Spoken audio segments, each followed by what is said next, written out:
और अब बड़ी खबर का रुख कर लेते हैं। जी हां, आज संसद में बजट के खिलाफ विपक्ष विरोध प्रदर्शन करने की तैयारी कर रहा है। बजट को लेकर विपक्ष प्रदर्शन करेगा। इंडी गठबंधन के नेता संसद में विरोध प्रदर्शन करेंगे।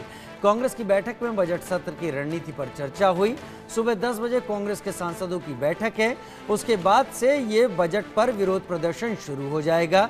कांग्रेस का ये भी कहना है कि ये बजट उसके घोषणा पत्र की कॉपी है। उधर वित्त मंत्री निर्मला सीतारमण ने मोदी 3.0 का पहला बजट पेश किया। सत्ता पक्ष ने इस बजट को ऐतिहासिक बताया तो विपक्ष ने आंकड़ेबाजी बताया। केंद्रीय मंत्री रामदास अठावले ने क्या कहा, सुनिए। चुके हैं केंद्रीय सामाजिक एवं कल्याण राज्य मंत्री Ramdas Athawale. Sir, ITV network में आपका स्वागत है। और जो बजट आज पेश किया गया, इस बजट को आप कैसे देखते हैं? ये जो बजट है, बजट सबका साथ सबका विकास, ये जो नरेंद्र मोदी जी का नारा है, उस नारे को मजबूत करने वाला ये बजट है। ये तो अंतरिम बजट है, लेकिन इस बजट में सभी वर्गों को न्याय देने का काम किया है। इसमें बहुत सालों से जो बिहार और आंध्र प्रदेश की मांग थी कि भाई हमको बजट मिलने की आवश्यकता है, हमारे स्टेट के डेवलपमेंट के लिए पैसा मिलना चाहिए, तो जरूर दोनों राज्यों पर बहुत ही ज़्यादा ध्यान देने का काम किया है। 15,000 करोड़ रुपए उसके लिए अनाउंस कर दिए हैं। और भी बाकी के मंत्रालयों की जो स्कीमें हैं वो भी मतलब वहाँ रोड है, बाकी के जो डेवलपमेंट के काम है उसके लिए भी अलग से पैसा जाएगा। उसके साथ साथ किसानों के लिए भी मतलब बहुत फायदेमंद बजट है। युवा लोगों को भी मतलब बहुत इम्पोर्टेंट बजट है। यहाँ मेरा मंत्रालय जो है, मेरे मंत्रालय का बजट 1,65,000 करोड़ से ज़्यादा मेरा मंत्रालय का बजट है। दूसरे मंत्रालय के बजट से कंपैरिजन में मेरा मंत्रालय बजट बहुत बड़ा है। इसलिए सामाजिक न्याय और अधिकारिता मंत्रालय को न्याय देने का काम भी हुआ है।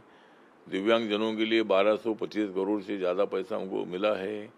और दिव्यांगजन जो देश भर में बड़ी संख्या में जो मतलब दिव्यांगजन है, 2011 की जनगणना के मुताबिक 2,68,00,000 दिव्यांगजनों की संख्या देश भर में है। अभी 21 का जो सेंसस होगा तो और भी संख्या बढ़ेगी। तो इसी तरह मतलब यहाँ इस बजट में युवा लोगों की तरफ भी ध्यान दे दिया है। तो मुद्रा योजना का लोन 50,000 से 10 लाख तक होता था, उसका दायरा बढ़ाकर 20 लाख किया है।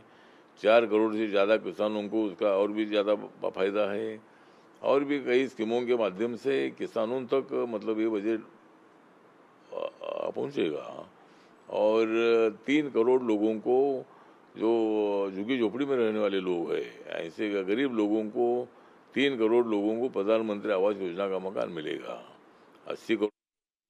उधर निर्दलीय सांसद पप्पू यादव ने बजट को लेकर सरकार पर निशाना साधा। कहा 4 करोड़ नौकरी की बात कह रहे हैं, लेकिन 10 साल में कितनी नौकरियां दी।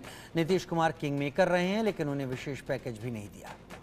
बजट 2024 का ऐलान हो चुका है। इसके बाद कई लोग दुखी भी हैं, कई लोग खुश भी हैं। बिहार को बहुत ही अच्छा पैकेज माना जा रहा है कि बिहार के लिए दिया गया है। हमारे साथ में MP हैं पप्पू यादव जी। हम जानते हैं कि बिहार के परिप्रेक्ष्य में सर क्या मान रहे कि किस तरह?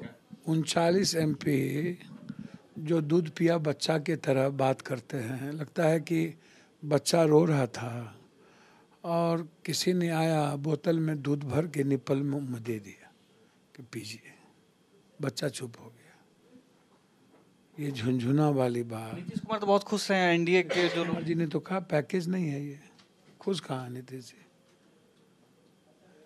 नीतीश जी ने तो साफ शब्दों में कहा ये पैकेज थोड़ी है।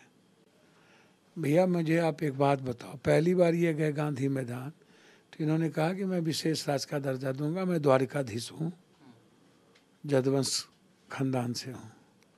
दूसरे बार गया तो इन्होंने कहा 1,15,000 करोड़ रुपया आरा में दूंगा। तीसरे बार ये गए तो बोला 5,000 करोड़ रुपया बाढ़ के लिए दूंगा। हवाई सर्वे में गए। चौथे बार इनसे भीख मांगते रह गया, केंद्रीय विश्वविद्यालय बनाने के लिए पटना को नहीं दिया। चौथे बार बाढ़ गए ये इनसे गाद निकालने के लिए और फड़क्का को तोड़ने की बात नीतीश कुमार ने उठाई, नहीं तो बिहार खत्म हो जाएगा गंगा पर, उस पर इन्होंने कुछ नहीं किया। 5 बार ये गए मोतिहारी, 3 बार, और तीनों बार में कहा कि इसी मिल का हम चीनी का दूध अथी चाय पियेंगे अगले बार। और वो माफिया मर्डर भी 5 ठो किया और वो चीनी मिल वहाँ से ख़त्म हो गया, सारी चीज़ बिक गई। वो चीनी मिल जिन चीनी मिल और जिनके बारे में बोला वो बिक गई। माफियागिरी, बनमनखी का चीनी मिल बिक गया, जूट मिल ख़त्म हो गई, डालमिया नगर ख़त्म हो गया, पेपर मिल ख़त्म हो गया, दाल चीनी मिल ख़त्म हो गई, मधुबनी चीनी मिल ख़त्म हो गई। जो बात इन्होंने बिहार के बारे में जब जो बात कही, भैया जब हम 2005 के बाद एक विशेष पैकेज नहीं ले पाए, मेरी औकात नहीं, आज तक IIM एक नहीं खोला, IIT नहीं खोला, आप मेडिकल की बात करते हो